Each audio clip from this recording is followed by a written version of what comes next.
ತರುವಿನ ನೆರಳು ಕೊಡುವಂತ ಸುಖವು ಕೊಡುವನು ಕೃಪೆಯ ದಿನವು. ಸ್ಥಿರ ಇರುವ ಮನ ಎನಗಿರಲಿ, ಶರಣಾಗತಿ ಎಂದು ಬರಲಿ.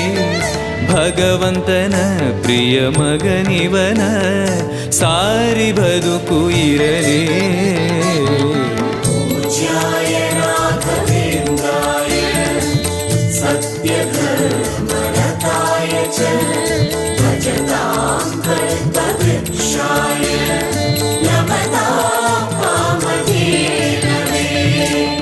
ಆಲಯವೆಂದರೆ ಮಂತ್ರಾಲಯವೇ, ಬೇರೆ ನಾ ಅರಿಯಲಾರೆ.